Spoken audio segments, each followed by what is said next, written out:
Welcome to the Institute for Middle East Studies. My name is Munira Khayyat. I am delighted to welcome you here today for a discussion of landscape war, ecologies of resistance and survival in South Lebanon. I'm delighted to introduce our guest, Munira Khayyat, who's assistant professor of sociology, Egyptology, and anthropology at the American University in Cairo, and her research explores the ways in which humans and other beings make life worlds together, survive, and even thrive amidst militarized and war-seasoned environments.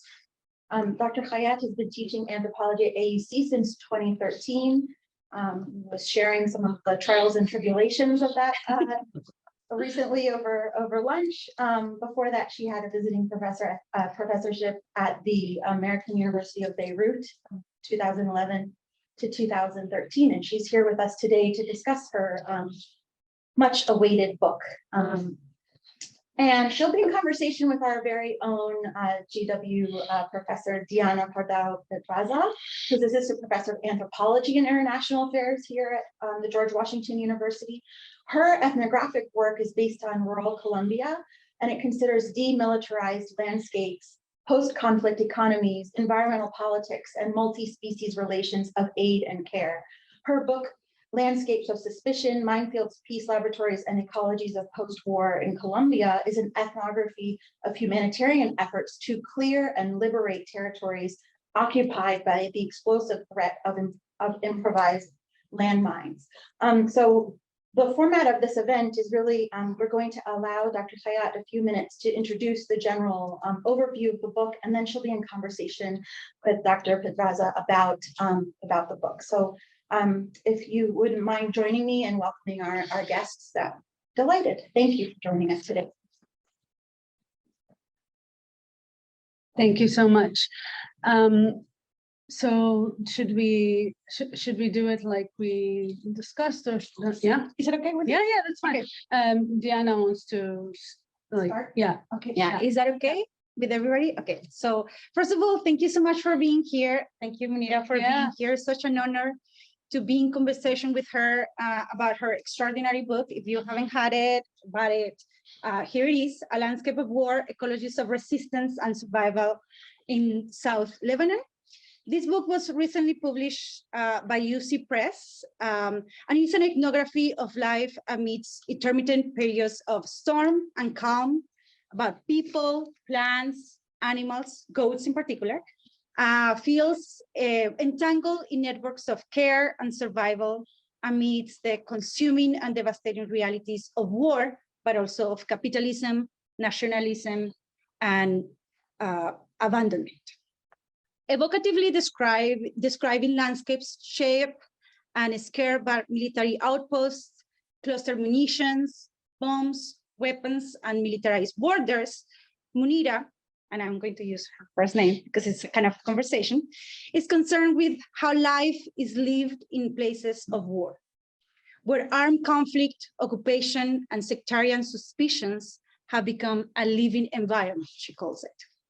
A site of habitation for, quote, those who do not have available alternatives or easy exits. Her monograph is of great importance and inspiration to me, and I'm very, very thankful that it's out. Also, if you want to check out a smaller version of it, but also deeply sharp, her recently published article in American Ecologies, which I think has similar title. It's called Resistant Ecologies, The Life of War in South Lebanon. Yeah. Yes. Yeah. So check that out. So I'm very happy, I'm very honored to be able to read her book and her article. I'm also, for those that do not know, moved and concerned personally, professionally, with the landscapes and ecologies and political realities that remain, emerge, and thrive amidst protracted wars. My research, as Mona just recently said, is set in rural Colombia in 3 different provinces or departments of my home country. My ethnographic work meditates on the affective power of landmines that are actually technically known as improvised explosive devices. and their power to reconfigure social territorial relationships in the countryside. That is how the threat of their presence or explosion seeds literally and metaphorically suspicion in the countryside.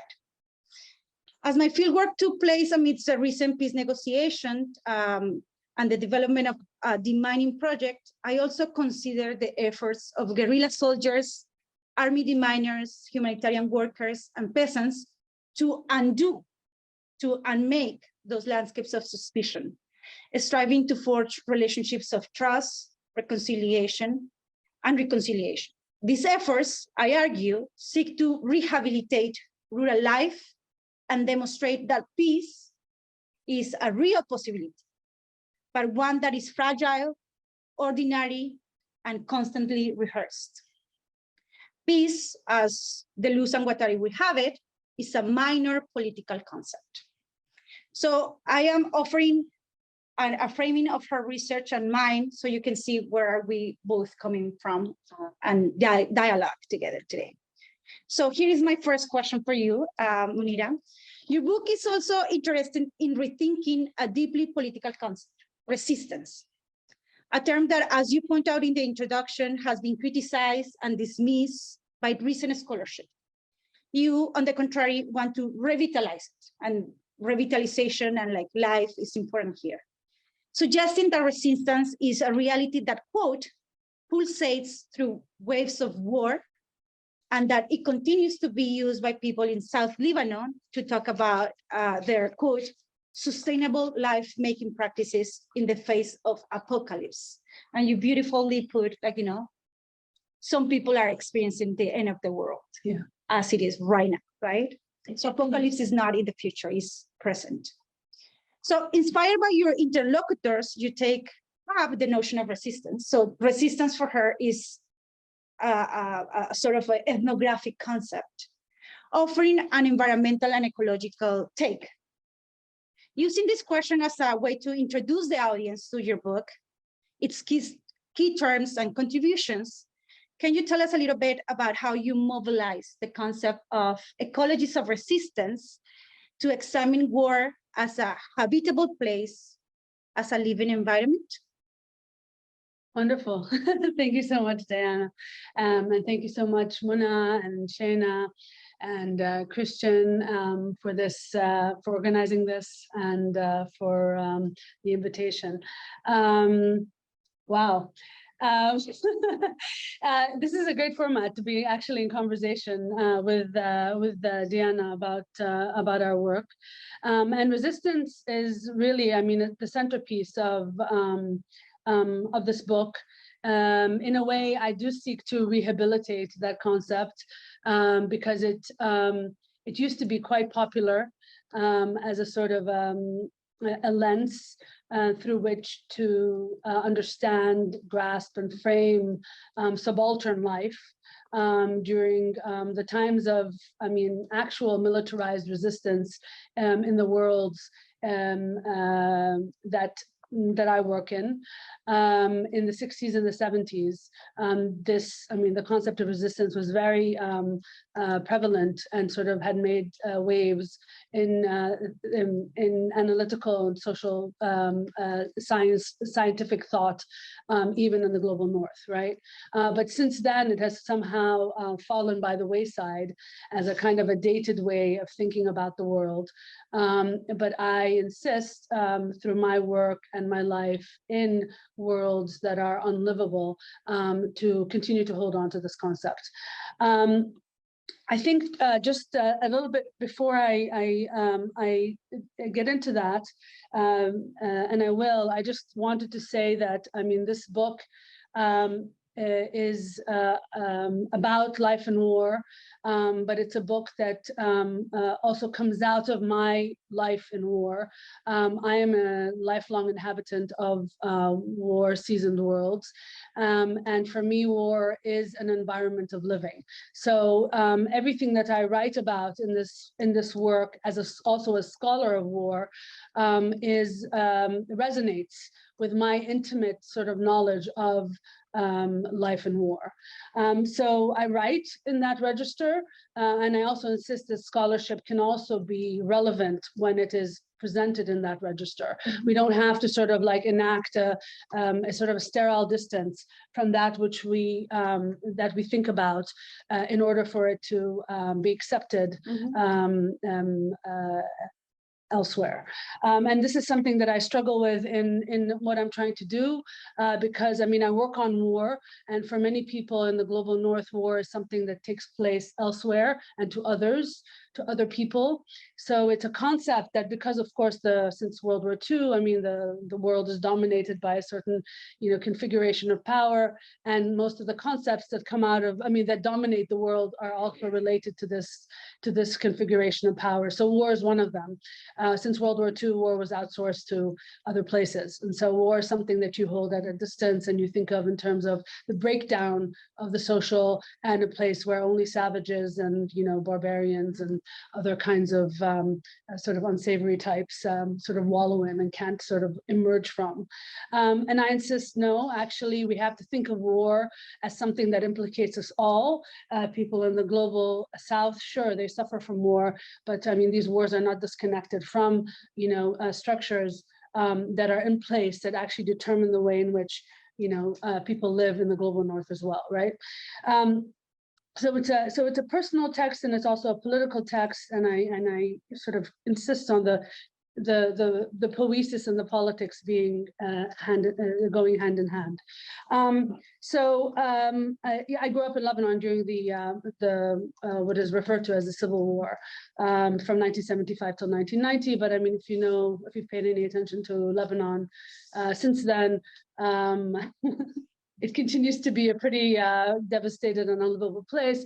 And I mean, I often find, I mean, growing up there, I was always really kind of taken aback by the ways in which Lebanon was described or grasped from the perspective of being in the middle of it.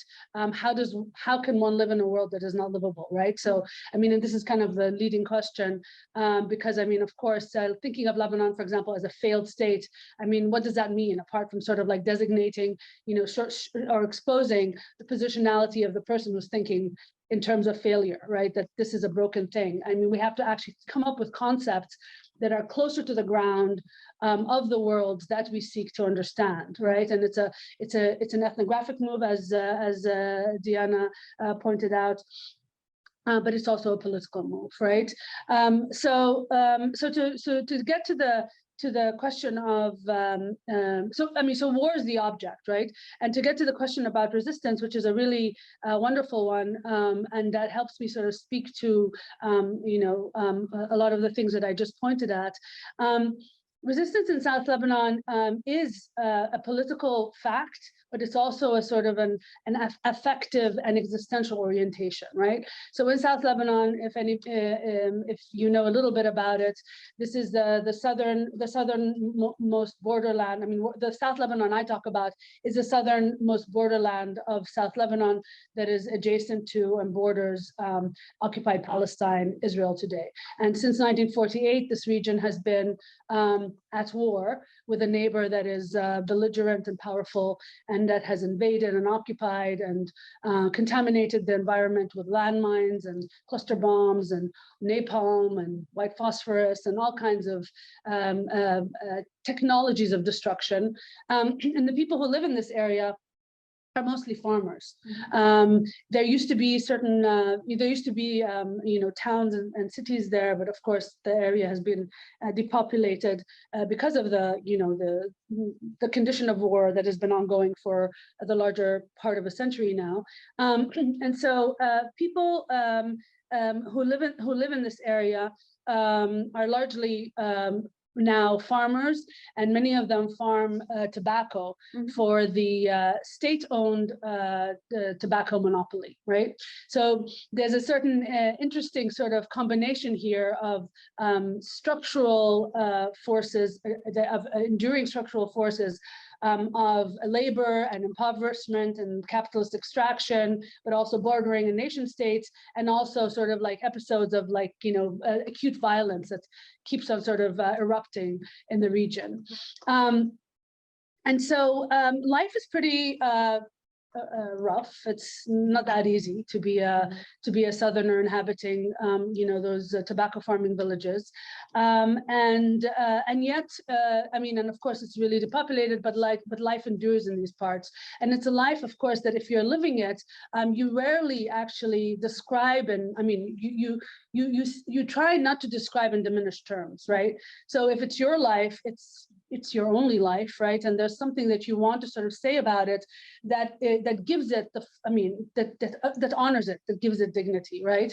And so resistance is a stance, right, towards these annihilating structures that seek to eradicate life and to make you into nothing. That indicates that, yes, you acknowledge that this is actually happening, but you're not succumbing to it. So this is why I prefer resistance, let's say, to other words such as resilience or endurance, which actually has a different sort of posture, which is that like we're somehow more passively accommodating or accepting of these conditions. Now, resistance has another valence in South Lebanon, and of course, this is the valence of militarized resistance, and we have a long history of militarized resistance in South Lebanon. Today, of course, the only one that people pay any attention to is Hezbollah, and of course, that's the only thing that anybody pays attention to when you say Lebanon these days, actually, as a matter of fact. But Hezbollah is a very successful military organization that grew out of grassroots resistance in the region, but it also is one that came at the tail end of a long genealogy of resistance in South Lebanon. So when Palestine was dispossessed, Palestinian resistance was the first wave of resistance that sort of emerged in this region. And Palestinians, and sort of there was a whole coalition of Lebanese sympathetic to the Palestinian cause. The communists were very active in this, but other parties as well. And so you started with a sort of a leftist pro-Palestinian coalition, plus the Palestinian factions that were fighting in this region. Then the Israelis invaded and the Palestinians were kicked out, and eventually they invaded again. So 78 was the first Israeli invasion, 82 was the second Israeli invasion that went. The first one was just in South Lebanon where they kicked them north, and then the second one went all the way to Beirut. And in 1982, the PLO, the Palestinian Liberation Organization, which was the umbrella term for Palestinian resistance in Lebanon, was kicked out of Lebanon. The militants were all sent to Tunis. And so after that, and then the occupation happened. So the occupation started in 1978, continued through the 82 invasion, and continued until to half the country until 1985, and then it went back to this border region where I do my field work in 1985, and it stayed there until 2000. So this borderland that I do my work in was occupied by Israel and their proxy militia, the South Lebanon Army. There were the locally recruited Lebanese village, forces that were funded by Israel and did their dirty work for them. But Israel was also there up until 2000. In May 2000, the occupation collapsed after years and years of successful militarized resistance that had been taken over by Hezbollah. So Hezbollah is the resistance in South Lebanon. So we have the level in which you resist in order to be alive, you resist in order to plant your crops, you resist in order to have children and make sure that they grow up to adulthood, you resist in order to just, harvest your crops and to bake your bread and to just be to be alive every day. But there's also the militarized resistance that is always connected to the ordinary ways of sort of living in the world. A successful military guerrilla resistance, let's say, defensive force like Hezbollah in South Lebanon today is successful because it stands on the shoulders of the people who are there. So Mao said a guerrilla must swim through the people like a fish swims through the water. And of course, a guerrilla cannot exist in a sort of environment. So if you want to think in terms of environmental resistance as well, without there being a support for it. Now, the last point I'm going to make, and then I'll turn it back over to Diana about resistance, is that Hezbollah now saturates what we think of in terms of resistance in South Lebanon. I want to say yes, indeed. We can think about Hezbollah on the level of a military force is very successful and doing all the, the right moves, but it also is a kind of a para-state in some ways. So it takes on also a kind of a homogenizing, ideological, sort of singular sort of approach to its politics, right? That is also, disconnected from the sort of the vitality, the heterogeneity, the diversity of the environment in which it operates. So it's per-state, apart from its other political issues, which many people sort of Hezbollah fell into. Hezbollah are occasionally celebrated as being the only military force that has ever sort of stood up to Israel in the region successfully, and indeed they have. But also since the Syrian war, they've been involved, more and more involved in that conflict, and they lost a lot of supporters through that. Now in Lebanon, it's a huge issue, Hezbollah or not Hezbollah, and but I insist. I mean, we have to think of Hezbollah also in terms of its very complicated history, but also from the other side, we have to also not allow Hezbollah to stand in for what we understand in terms of resistance in South Lebanon. So I really want to sort of think about resistance because I'm an anthropologist and ethnographer, and also I'm interested in the ordinary everyday register in which people live in these very famous, infamous conflicts, right? And so I want to really sort of recuperate resistance, not the resistance, al-muqawama, Hezbollah, but muqawama or mu'awame, as we say in the Lebanese accent, of ordinary everyday life, right? And for me, I think, this notion of sort of staying alive in unlivable worlds is a form of resistance that we have to hold on to and not think of in terms of endurance or resilience, but actually resistance, because in South Lebanon, folks there, they call it that, right? So we have to also honor their stance and their capacity to speak about their worlds. So ethnographically, it's relevant, and also politically, it's relevant. Yeah. Thank you for that. That's one of the things that to me was so compelling, right? Because the concept has been so dismissed. Was important for thinking about, as you said, the subaltern, and then now we are coming up with other terms that are also co-opted, right? Yeah. Such as resilience, and enduring. One can discuss there, as you said, also the idea of passivity. But I appreciate how the term resistance, although complex and has this connotation, historical connotations, you bring it up and you make the point of how it's coming from your ethnographic work, right? People actually using that term, right? And what does it mean when one takes up the vocabulary and the grammar that the people that we are interacting with and thinking with, right? And how they are not only informants, but sources of knowledge production, right? And how we are thinking through the realities that we are trying to understand. So kind of following up on this idea of why you take resistance, and I think this is an opportunity to maybe even go deeper into what is at stake politically as it is ethically in the concept of resistance. I want to think a little bit more about the ethnographic and political sensibility of your work, which I believe is central to understanding the conceptual stakes and your determination, which sometimes you talk about in terms of the stubbornness as your interlocutors, to keep and renew the concept of resistance.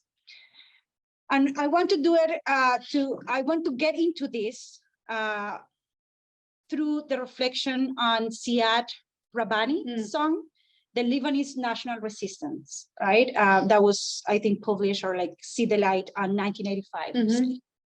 In the introduction of her book, Munira explained how the song seeks to exalt the voice of those who lived or survived the invasion and occupation, and that that song is both a lament and a celebration, right? And the title of the song is The Lebanese National Resistance.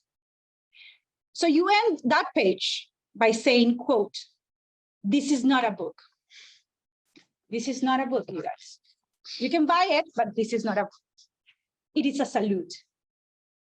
So I want to ask you a little bit, because I love that, right? The phrase "it's a salute," and you're bringing this song that has informed so much political action in Lebanon. So I want you to tell us a little bit about what lies behind that statement, and what that statement, the fact that this is not a book but a salute, says about your conceptual, but also political and ethical commitments Amazing. of life in Lebanon? Amazing. What a wonderful question. And I think it's really wonderful that you kind of actually pointed to maybe one of my all-time favorite paragraphs in the whole book. That I incidentally was the last one that I wrote during page proofs. Yeah. I had included the whole song, and then there was an issue with copyright. Yeah. And then so I said, okay, you know what? I'm just going to paraphrase it. And so I ended up having to. It was great because instead of having the sort of plunking the song in there and having it sort of speak for itself, I had to actually kind of figure out why it was so important to me. So thank you for the opportunity to speak to the song. I love it so much, and I think that this idea of this is not a book, it's a salute, is one of the most important sort of ethical and political sort of orientations or stances that I take with regards to the material contained in this book. So the song is called المقاومة الوطنية اللبنانية, okay? And it refers to the Lebanese national resistance, basically the coalition of leftist forces that actually came together to repel, or at least to slow down the Israeli invasion and occupation of Lebanon in 1982. And so the song was released in '85, which was the year that Israel left my hometown Saida and receded or went back to the borderline 10 kilometers thick borderland that it occupied until 2000. The song is, Ziad Rahbani is the son of Fairuz. I don't know if you know who Fairuz is, but she's the most famous Lebanese singer. She shares the podium with Kulthum as with the two kind of lights of Arabic song from the last century, and Fairuz is still alive. God give her long life. But her son Ziad, so Fairuz became to fame singing for her husband and his brothers, the Rahbani brothers, who would portray Lebanon in its most utopian green village, sort of everybody getting along, and the wonderful, green Lebanon that only live on in dreams. And so Ziad is her son, and he would write songs and sing and put on plays during he was a communist, and put on plays during the Civil War, basically going against the order of his uncles and father, just showing how everything was gone to shit. Like his whole thing was like, it's a disaster, this place. And it was great because many of his plays were in real time. They were portraying the war as the war was ongoing. And so people living in this crazy, absurd environment could go to a cinema in Hamra, in downtown Beirut, in whatever, the heart of West Beirut, and watch this unfolding on the stage, and it was very therapeutic. And he's a very, very interesting character, very countercultural, dystopian, critical, etc. And so, but he's very Brechtian in his approach. All of his plays are very Brechtian in orientation. And of course, you have these, Brecht, right? It's like the world is shit, but there are always these moments of poignance, right? Where the little guy, where the little person actually then speaks out an aria of sort of just stabbing us in our heart and making us recognize, the suffering of the small people. So this particular song I love so much, and it's always with me. It's a very spare song with only a few instruments. I think it's only the piano, and there's one singing voice, which is that of a child singing the words of the song. And it's a song that basically says that, the words of the song are that there are lots of people speaking today about the South, about South Lebanon, and they've destroyed all the podiums. They've taken up all the poetry. They've occupied all our perception of sort of what resistance could be, right? But indeed, those who are truly resisting are the ones who have who are not speaking, right? So these words that I quote here, that in Arabic says هاللي عم يحكوا اليوم مش هول هاللي راحوا المعطر بكل الأرض دايما هو ذاته. And in English that means those who are speaking today are not the ones who have gone. The wretched of the earth are always the same. So those who are wretched and who have gone are not the ones who are speaking, right? So this actually leaves me as an author here in a very awkward situation. But the song itself, right, also recognizes that, because he's singing, he's composing the song, and he's the author of the song, and he's not gone, right? So then he says in the end, yeah, this is not a song, right? This is a salute, right? هيدي مش غنية، هيدي بس تحية. It's just a salute to recognize, you know, the space between those who speak and those who have gone, right? And so for me, I mean, I'm so heavily invested in this topic, and I am and I am not, right? A subject of my book. And my positionality vis-a-vis war is and is not, right? That of those who have been sort of transformed and made within these environments. And alhamdulillah, I could have died, but I did not, right? So I'm here. So maybe that makes me a traitor, right?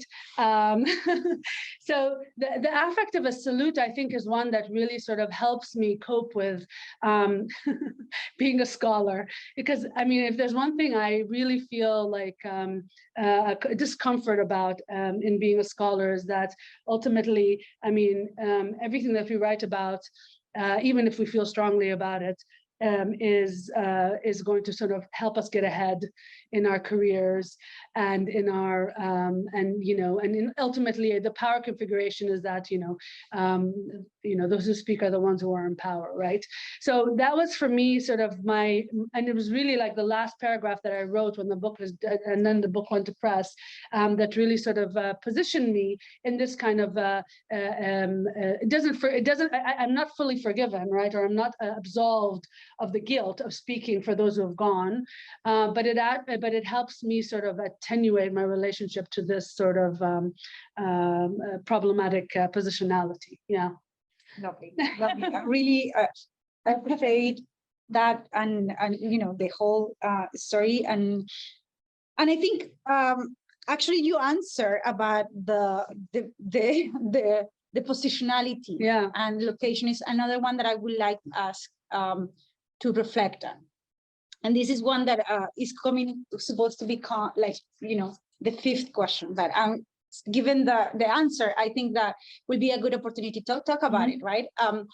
So there are moments in the book where you say that for you, resistance is a key word because, there are people that are living in unlivable worlds, right? And that it is also a response to the ways in which war has been portrayed as you already said it, right? Something that happens in the global south, that is a distance, right? Because there is, recent literature in anthropology in particular that is dealing with war from the empire side, right? And there are different moments in the book where you engage with that literature and critique it, right? And in one location, you critique that position, saying like, it seems unlivable for people that are actually the soldiers of empire, right? The agents of empire, and that you want to think about living from a global south. I would say like an epistemology, right? And also, and in that, an ethnography that emerges from the experience of the global south. So I wanted to ask you to reflect on your critique on that position, right? Of the stories that we hear about war as a distant, as something that is like wretched and unlivable, and how you book converse and critique that, but also about location, right? About what it means to say something about the war in Lebanon from Lebanon, right? And or from Cairo even, right? Even though the book is being published in the US. Wonderful. So location. Yeah. The key word. Yeah, of course. Location is key. And also location, I mean, you said like an ethnography, like, empire and epistemology and ethnography that emerges from the global South. That's all good. But actually what I'm trying to strive for even more beyond that, right, is theory that comes out of the global South, right? So, I mean, one of the things that, I mean, I went to grad school in the US, right? And that was the only time I ever, the first time I came to the US and also the longest time that I lived here. And then I left again. But of course, my relationship to, US empire is much longer than that, of course. But to be located here was kind of it was a hard shift for me. And I think this kind of like only knowing where my feet are when I'm in the global South continues to be a struggle. When we're in the heart of empire, and here like we're in the heart of empire, it was kind of fun to arrive in DC yesterday. It's always like you have to figure out a way to speak in a way that you're not just kind of being a caricature of, or like not sort of just performing an ethnographic point, or just kind of performing a sort of an idea, a preformed idea of what you are. You also want to take hold of the capacity to decolonize concepts. I'll just use a word that is very fashionable right now. But if you want also to kind of like steal concepts back and put them back in the world that they're lived in, and then sort of re-theorize them. And for me, war is this concept that I want to sort of wrestle with, because of course, I mean, war is always, I mean, mostly narrated from the imperial standpoint. If you look at sort of, in an anthropology, I mean, we're kind of the good guys, right? I mean, I don't even want to look at like political science or other disciplines where I was in an interesting conversation today with a bunch of political scientists about war, and it was a very, very interesting conversation. Anyway, so in anthropology, we are at least kind of, because of the history of the discipline, we're kind of oriented towards thinking about the other, and to sort of try to, sort of write from other worlds, right? And so we often find ourselves in awkward positions when it comes to sort of concepts such as war that have been really like dominated by the machineries of war, which are often, sort of, on the empire side of things. So if you just think of, the Vietnam War, and all the literature and scholarship and films and everything that has come out about it, it's almost as if the Vietnamese are incidental, to the story, right? It's all about the American soldier and their trials and tribulations. And the Iraq War as well. Often, I mean, this was, for me, when I was starting grad school, the Iraq War was, the invasion happened, my first year in grad school in New York City. And I was kind of, it was a horrible realization on my behalf to realize that, I mean, for the people who were like sort of horrified about war happening on in the North American theater, is that they were traumatized by the notion that the US was going to war. Like for them, what was happening beyond that was kind of not even like it wasn't even on the table. Yeah. So, I mean, of course, for us, like living in those war zones, like it was a bitter, I mean, it took me a while to realize that that's what people were objecting to. Like me as a sort of a left-wing sort of, do-gooder, like, American, I want to stand up to my, my nation state, declaring war, because for me, it's traumatizing that my state is going to war. Like, I mean, thinking beyond about the lives of the Iraqis that are about to be like summarily, annihilated is another step. right? That is not naturally taken. Maybe it comes with with a little bit of work.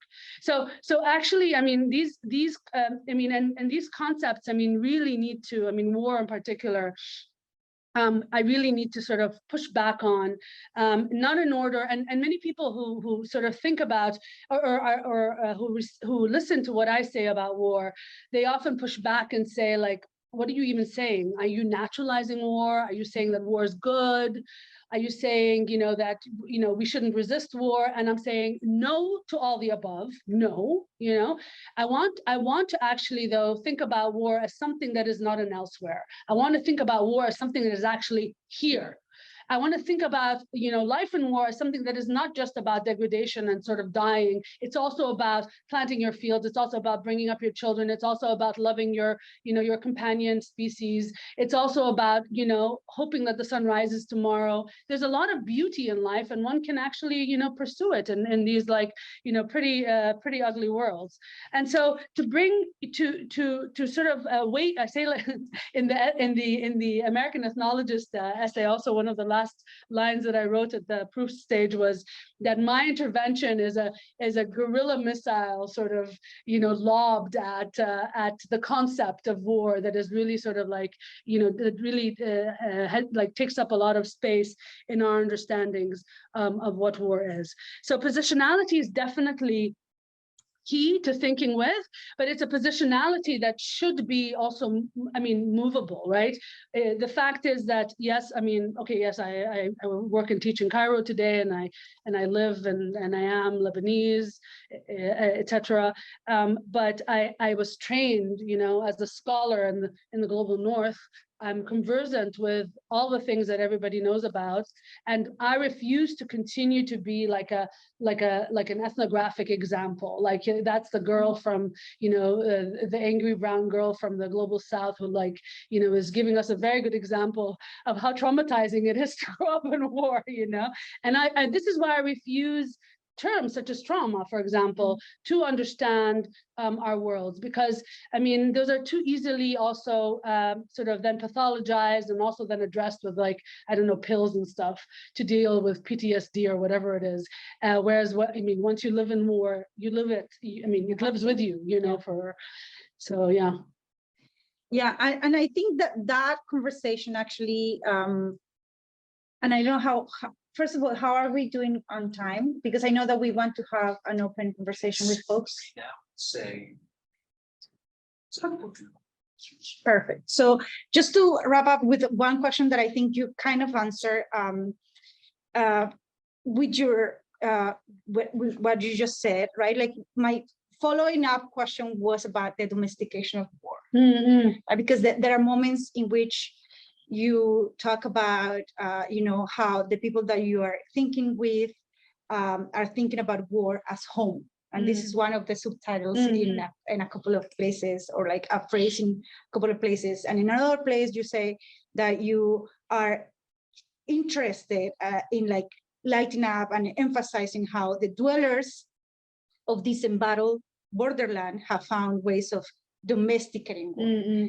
Right. And so I think that the way that you just answered it here speak to the question that I had after that, right? Like, what it means to domesticate war. And I am thinking about it in particular because we actually, a couple of colleagues of mine, having an issue in Catalyst, Science and Technology journal that has the title of Domestication of War. Amazing. And he's thinking about war as oikos, right? Oikos, that is like a household, right? Oikos, that is the environment, the milieu. And oikos is the root of ecology, right? And so I was very taken by the phrasing of domesticating of war, or, like, war as home, because I think that was something that you were doing, that I think the issue that is coming out in April, so hey, Catalyst. It's amazing. It resonates with you, right? And the ecologies of resistance, because there is not a world outside of war for those who have lived always and forever in ongoing wars, right? So I think that question that I had around the domestication of war just was answered. because we don't have so much time, and I have so many other questions. But and I want to ask you about the landmines and the goats. Amazing. I think that I should have that conversation with you aside, but I think everybody should listen to it. So I have a bunch of questions about. I'm going to just point it out, so maybe somebody else pick them up later. I wanted to talk about the sensorial, right? And what it means to think about resisting war and living in the war bitterly, because bitterly is a phrase that comes out also a lot, and it's in relation to tobacco. But also is in other chapters. So I want to think about the bitterness of living in war. So if anybody wants to think about the sensorial, that's a question for you all. I also want to think about the cyclical destruction of wars, because so my work is in Colombia, and we have been in a protracted war for almost 70 years, right? And we just recently signed a peace agreement with the biggest guerrilla in the hemisphere, and yet we are still living in war, right? But it's a different war. When I was reading your book, I was constantly taken by the seasonal aspect of it, right? And these moments of calm and ongoing war, and then times of peace, and then invasion, right? And so the seasonal part was also very striking to me. Finally, as like a invitation to think about atmospheres of suspicion and this sectarian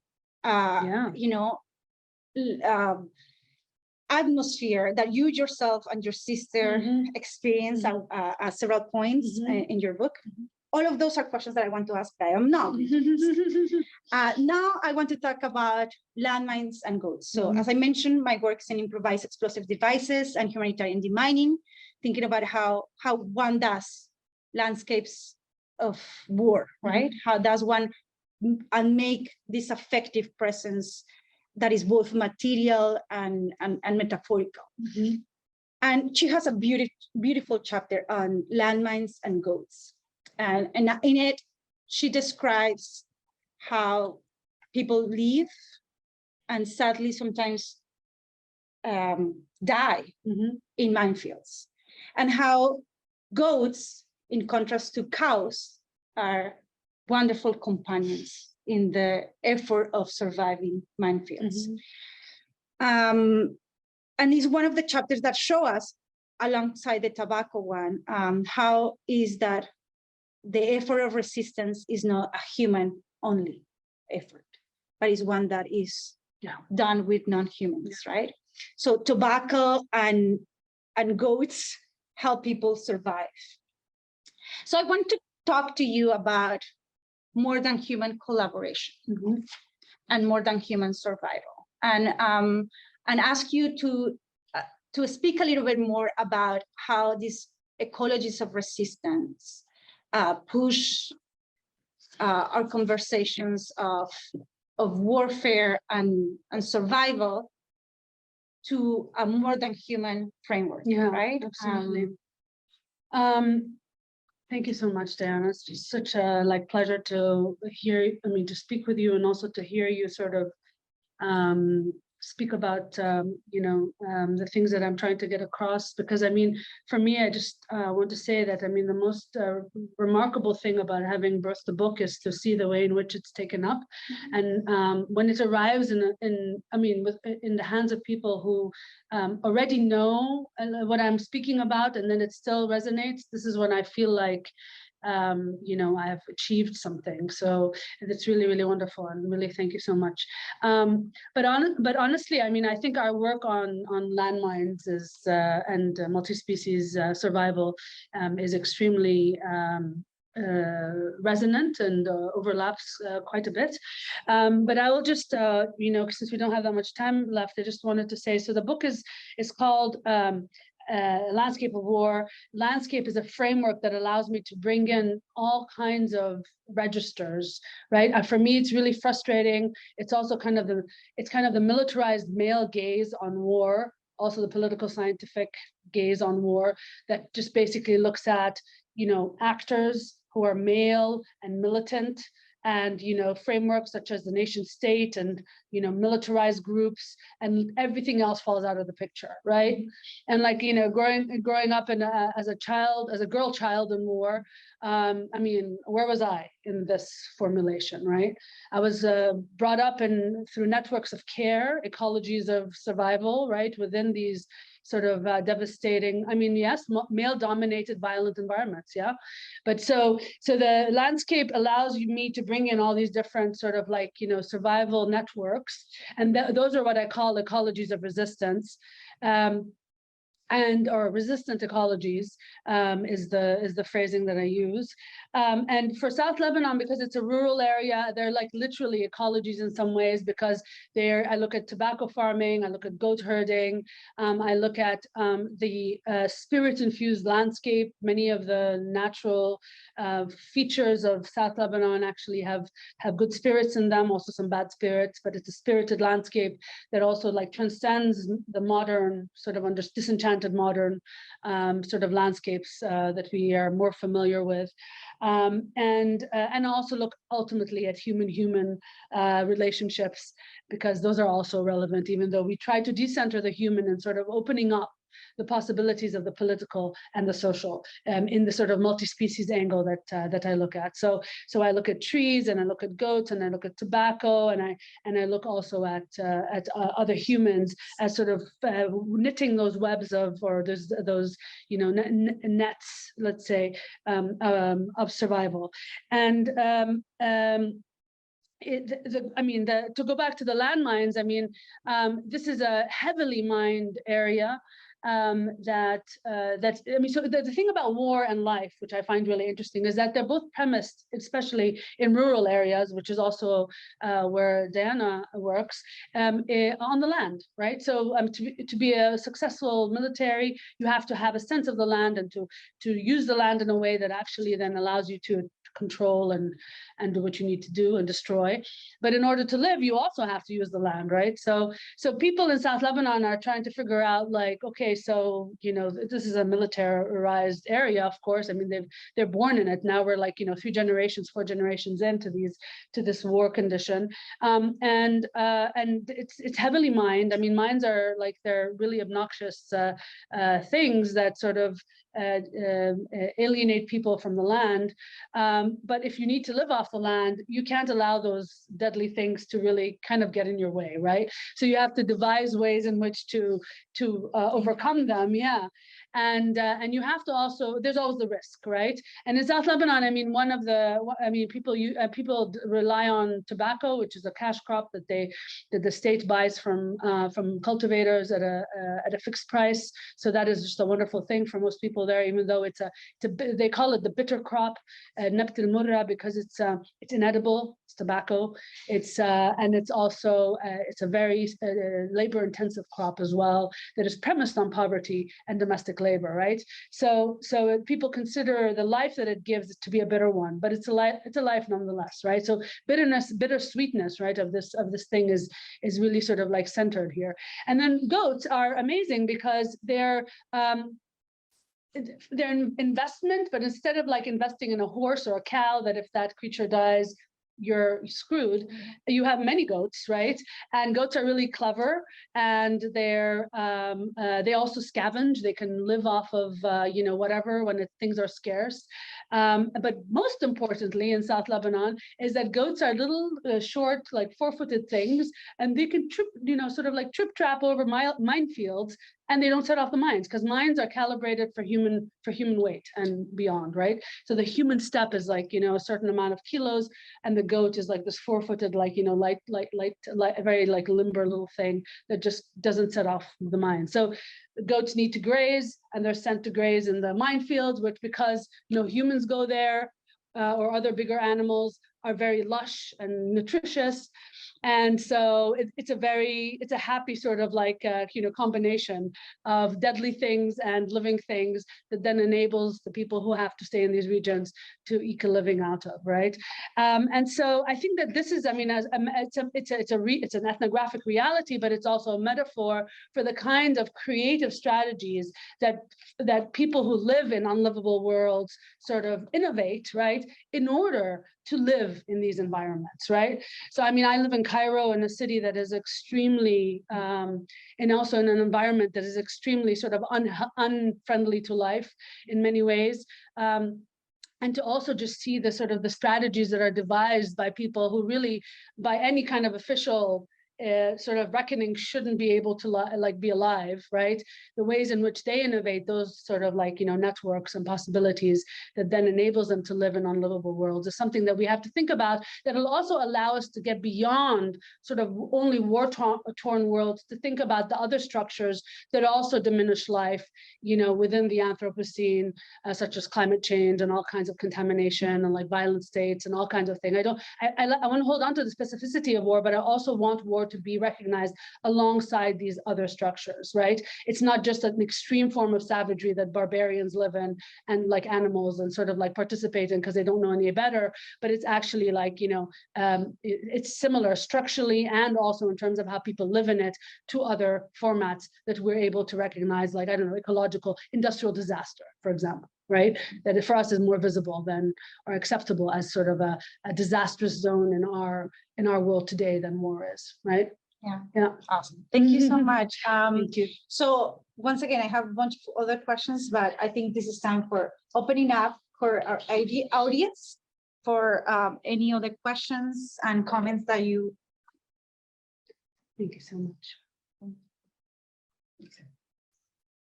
Thank you both so much. I was wondering if you could maybe speak a little bit to the image you chose. Oh yeah, I wanted to show some images actually. It's a good. I just wanted to show you. Yeah. I mean, I just want to show you some of the pictures I'll share because I do this on purpose to kind of show the sort of the vibrancy, the vitality. Those are women working tobacco. These are Im and Busahel, an old couple who have lived there for decades. Who were my grandparents in the field. This is right after the 2006 war, the big war that I did my field work in the wake of. But I didn't look at the event. I looked at the way in which it folded into sort of the realities that people lived there. You see here is a destroyed-ish building, but next to it is tobacco growing up in the field. And this is the hands of Fatima. It's a section in the book, but it's also, I mean, a woman, look at the ravaged hands of a tobacco farmer. They thread it, right, and dry it. And then you have this amazing image of an enterprising farmer and who had pilfered like a danger mine sign, because the danger mine signs are just jokes and everyone collects them and puts them up in funny ways. Because anyway, everybody knows where the minefields are, and also, and here you have like an Israeli outpost on the border, and right under it on the Lebanese side is the tobacco. Of course, this is a tobacco stalk. They harvest it from the bottom up, and this is the goats in the minefields. The lushness, and these are, so up there is that's the border there, the border road where the Humvees are always going. And this here area up there, we see the grasses, are the minefields, and of course mines, and these are the spirited trees. These images of life resurgent in sort of militarized environments are kind of key to. And humans. So the images are very, like, they're very lush and very colorful and very vibrant, like in sense of just to show that, I mean, life in war is in full color, right? We tend to, when we are on the receiving end of mediatized imagery, there's a sense in which we have only a certain understanding of war. And as a child, often my mom would always buy the the International Herald Tribune, which was like the New York Times, and it would arrive when I was growing up in Beirut, and it would arrive like 2 weeks late, and I would like look through, and I'd read like little news stories about Beirut, and I'd try to find myself in this very kind of ravaged environment. I mean, of course, I lived it, and there was a lot of fear, there was a lot of danger. It was really ugly in many respects, right? But it wasn't only that, right? So the images that I share in my work and my presentation are about that. But the image that made it onto the cover of my book is I took this picture in the springtime. It looks like sunrise, it's actually sunset, but it's kind of a trick, but most people understood it to be sunrise, because here's Palestine, here's the Mediterranean Sea, the sun sets into the sea, and so this image is sort of looking southwest. And this is a stump of an olive tree that is regenerating, right? The cycle of renewal is often something that is that happens regardless of what stupid humans do to the planet. And with us or without us, something will return to life, right? And also for me as a child growing up in war, whenever there was hell was breaking loose, I was always amazed, because Lebanon, we have the sun setting into the sea every day, and it's always beautiful. And the Mediterranean Sea itself is just, like mind-bogglingly beautiful. So the contrast of kind of the calmness of the cycle of the days and the seasons, and then in counterpose to the frantic and violent, shenanigans of humans on this planet, is what I try to sort of evoke through the images that I share in the book. Unfortunately, in the book itself, most of the images are in black and white, but you get the picture. Literally. Yeah.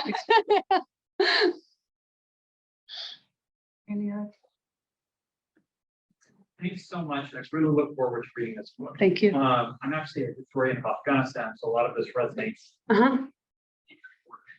But I want to push you in a slightly different way, because I hear resonances of this throughout your discussion. Can you talk a little bit more about, why is this? In what way is your story different than what Anna sees in Colombia, or what others might see in Afghanistan or other places? Because I get the generalized resonance, which almost makes this this could be almost. I also hear, just in the way you're talking about the images, this is also a very specific story of the place. I wonder if you could maybe. Yeah, I mean, in the I think the second chapter of the book, where I kind of lay out the landscape. I mean, South Lebanon is Galilee, right? I mean, it's a place that is, it's Jabal Amel, it's also, that's one of the historical names for it, but historically it's most famed for being part of the history and the lands of the Bible, right? And so there's something extremely recognizable, let's say, in the landscape itself, through kind of the proliferation of the images of the Galilean landscape through the Bible, right, and the Old Testament and the old all the holy books, right? So the specificity of the place itself is the depth of the history of the place. And also, I mean, it's a place that, and what I try to point to in some of the chapters is, how kind of impoverished the present is, or the modern is, in face of the longer durée of histories that have composed this place, right? So you have Roman ruins, you have Crusader ruins, you have, the biblical landscape, you have references. The village names are, some of them are in Aramaic. You have the remnants of ruins that go back to, thousands of years. This is a continuously inhabited landscape in ways that is very hard to grasp for younger worlds, right? And so So the place itself has this power, right? That is actually kind of it's a struggle for me to overcome. So I mean, in some way, I want to hold the vibrancy of the place, but I also want to show how the violence of the present sort of like shatters those images time and again, but also to show the very sedimented like nature of the social in those worlds, right? And it kind of just really provides a richness. Like the place is so rich. I mean, if you just take a little tiny village in South Lebanon and just start digging, you know, you go from like, you know, whatever the cement of the current, you know, sort of military outpost to the Crusader era, to the Roman era, to the Phoenician era, you know, and to the Neolithic. I mean, this is a landscape that has been, I mean, it's the cradle of civilization, right? It's where you know, humans, you know, transition to being, you know, not animals, so to speak, although I think we are animals, but I mean, you know, and so, and the landscape itself also, I mean, even the just kind of environmentally, ecologically, is a landscape that is really attuned, speaking of the Anthropocene and stuff, it's a landscape that is premised on human presence, right? That it actually regenerates through the kind of interventions of humans and their companion species, right? And so in a way, also, I mean, it's the Eastern Mediterranean. Fire is key to the regeneration of this landscape. So fire and seasonal conflagration is kind of like the landscape's fine with that. Like they actually needs it sometimes to get rid of the brush because it's very wet winters and dry summers in order for the sort of the new growth to come out. So there's a very interesting sort of natural ecological metaphor for these specificities. But I mean, apart from that, I mean, this can't be anywhere, right? I mean, the ways in which the social plays out is in line. I mean, it is a result of the genealogies of sociality and the political formations that have, you know, taken place over the longue durée here, right? I mean, Lebanon is a place with many different religious groups. It's multi-sectarian, and it has, of course, I mean, you know, a very recent sort of, you know, it's a recent newcomer, let's say, to the nation state configuration, and a kind of a the nation state never really kind of took hold. There were never really truly successful genocides for that to happen. You need to have first genocide and then the nation state takes hold, you know. And so yeah, so I mean, there is a lot of specificity to the things that I'm describing that, of course, I mean, war is something that if I meet somebody from Afghanistan or if I meet somebody from Bosnia, you know, I can sort of, you know, have a Colombia, I can have a very kind of meaningful and intuitive sort of discussion about sort of the ways in which life unfolds. But the specificities, I mean, Diana also pointed out, I mean, it's very different, right, in many ways, right? So those are things that, I mean, you can see through the work, and I hope that it emerges. Yeah. And I will say, like, one of the things that, of course, so many resonances, right? The tobacco, I was thinking about the coca, which was one part of my presentation in AAAs. I was thinking about, like, you know, people in Colombia that use animals to demine, literally demine, right? Like they pass their cattle through minefields, hoping that they get the mine, and then they just eat the meat, right? If possible, right?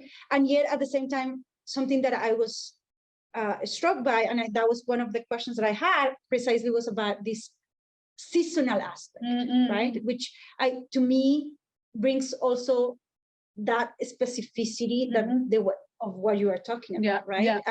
And the way that seasonal aspect is shaping the landscape, right? And create this, as you also kind of suggested, this palimpsest of violence and occupation that makes that place, you know, a place of war that connects it with other many wars, but at the same time, just about the war in Lebanon. Yeah, for sure.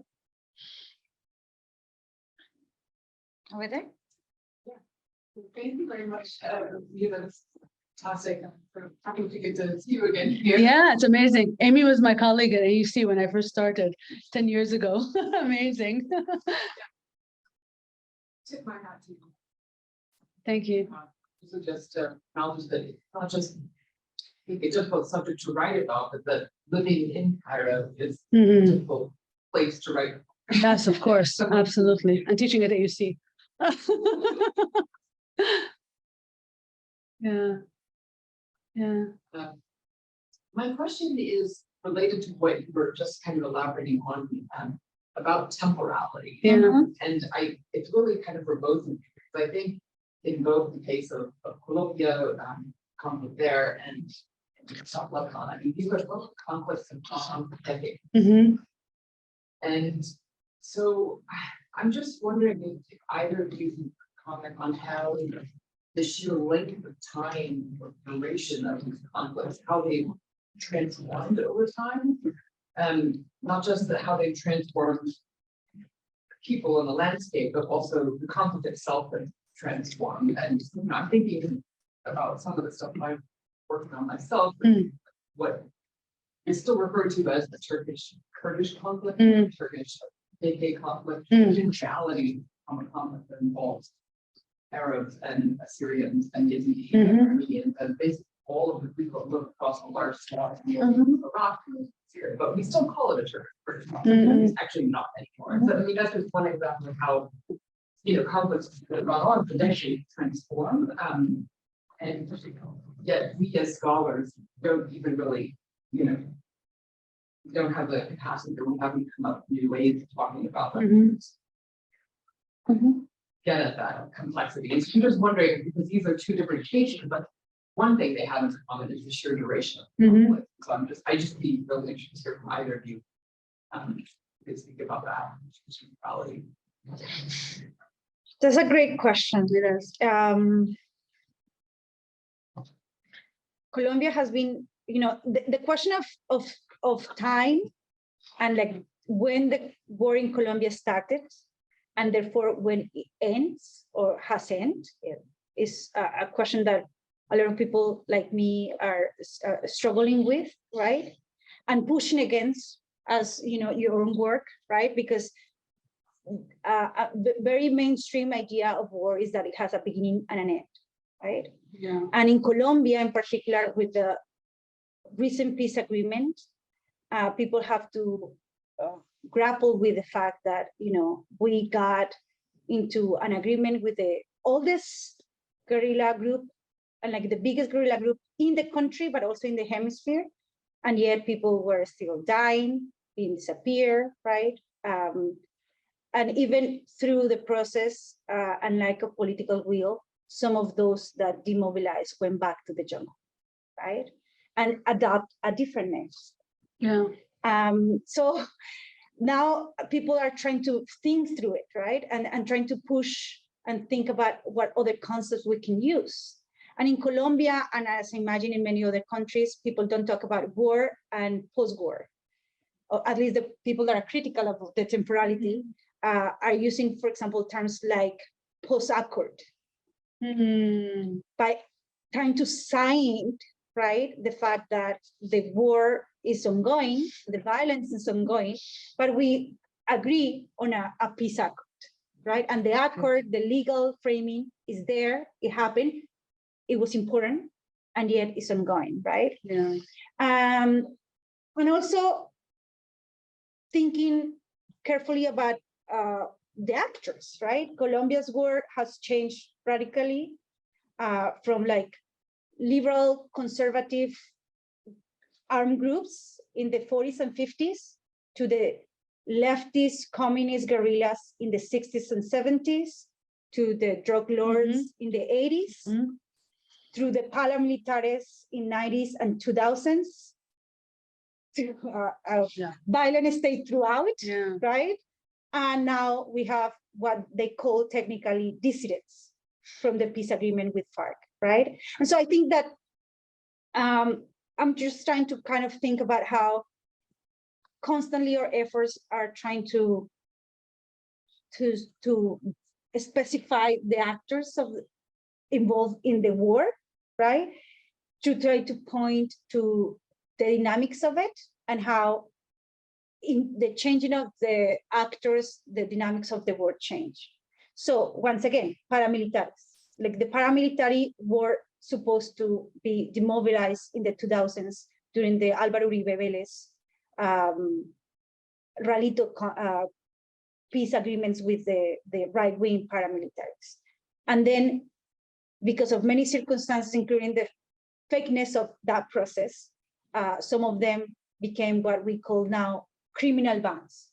And you can see, I already mentioned like 4 different names for similar actors, right? Because it changes. And this is just to say that, like what we call war transforms through time, is dynamic, it changes in places. The actors that were something before are now something else, right? And that's part of the effort of describing and thinking about those spaces. And just one little thing extra to think about temporality, because I think that that is one thing, and the temporality of the people that live in the space is another one. When I was doing field work in Colombia, and I don't know how you encountered that in Lebanon, I was in a place called Arauca, which is nearby Venezuela, that lived in the 2000s, Guerra de Guerrillas, a war between guerrillas, between FARC-EP and ELN, which are the leftist guerrillas. And it was deadly, like whole villages divided, like it resonated with like divisions, right? Like you couldn't cross that village because you were killed. And then finally, those 2 groups came to an agreement and literally divided villages. And so you were Fariano or Helenista. And then that was it. They literally divided, and therefore there was like a truce, right? And when I talk to people about the war, some of them talk about post-conflict, but the war was raging. There was not even peace agreement by then. It was 2012, 2013. And like the peace agreement, the peace negotiations just started in Havana with FARC, not with ELN, which was the group has been, and it is continue to be the one that dominates. And people were talking about post-conflict. And they were like, oh, I remember the times of war. I'm like, I just literally passed ELN posts. And like, we have to kind of show them our paper, like the guerrilla was there. But it was not the time of active, brutal war, right? And so that temporality also plays an important role in thinking about how we conceptualize and think through. Yeah, so I don't know if I answer, but no, it's amazing. No, it's true. I'll just add just one line to that. It's just, this temporality, it creates an orientation towards life that basically always factors in or never assumes that the sun will rise tomorrow. So this is a phrase that I use in my writing, but like it's normalized, which is not to say that we should that they accept it or we should accept it. But I mean, one of my interlocutors, my friends who works in tobacco, was saying, tobacco is the most reliable thing. And she said a very simple phrase in Arabic, like "Kil fatra fi nakbeh fi harb," and which meant that every once in a while there's a nakba is what we now know, what we now call the Palestinian dispossession, which means catastrophe, and harb is war. So she says, every once in a while there's like a catastrophe or there's a war. And so we need to find something to just hold on to throughout these rhythms, right? And so this temporality of its open-endedness, of this dynamic nature, like Diana put it, of war and its transformative capacity, encourages people to really sort of figure out what is a continuous thread that can enable, sort of survival within these rhythms of destruction. We are technically out of time, but I do have one question from our online audience if you're willing to take it. Oh, sure. Okay, this question comes from Hatem Ibri from George Mason University. Oh, Hatem, I know him, yeah. He says, I'd like to thank Mira for this crucial contribution. As someone who also works on Lebanon, I greatly appreciate your unwillingness to give up the term resistance. Could you expand a bit more what you see at stake in thinking through this term, South Lebanon? Amazing. I mean, I mean, that's wonderful. Thank you, Hatem. And Hatem has also written a beautiful book on Beirut, and he has a chapter on a resistance landmark in South Lebanon, Mlita, that Hezbollah sort of erected to celebrate and narrativize and sort of also claim their monopoly of resistance in South Lebanon, which is something that I both recognize and also push against. But of course, I mean, I think I answered that question when Diana and I were talking about resistance, which is to say that, I mean, truly in Lebanon, you have a heroic history of resistance, and you have a heroic history of resistance that is both military, but also ordinary, right? And I mean, in many ways in South Lebanon, it's the homeland of resistance in Lebanon, right? And so my challenge is, and this is what I try to do, and which I spoke to, I think, at length earlier, is to both hold on to resistance, right? But to also kind of take it a bit, I mean, to take a bit of it back from the hold that ideological, you know, sort of the ideological grasp or the monopolizing grasp that Hezbollah might have on it, while also allowing Hezbollah to have its, you know, place in the sun.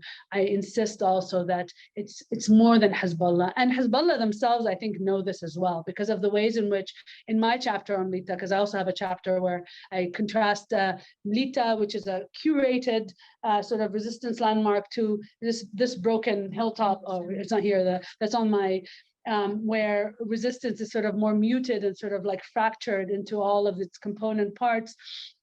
They recognize the multiple valences of resistance and try to fold them into their narrative and very cleverly co-opt them, right? So they also understand the sort of the many roots of resistance. And in that way, I mean, they are quite successful as a resistance, as a sort of a military and political resistance. So, yeah, I mean, I think it's good to hold on to resistance. It's a good stance to have in general. I mean, not just in war zones. So long live resistance. All right, well, we will conclude then. I just want to, we have a lot of upcoming events, but I'll plug two of them. The first one is the Warrant Court inside the 9/11 case at Guantanamo with Lisa Hajar on February 7th. And the other one is with Miriam Haley Davis on her book, Markets of Civilization, Islam and Racial Capitalism in Algeria. And that's February 16th. So hope you'll come back for one of those or any of the other numerous events on our website. Sounds amazing. I'd like to thank both Diana and Munira for such an engaging and vibrant conversation. And thank you all for joining us. Thank you so much.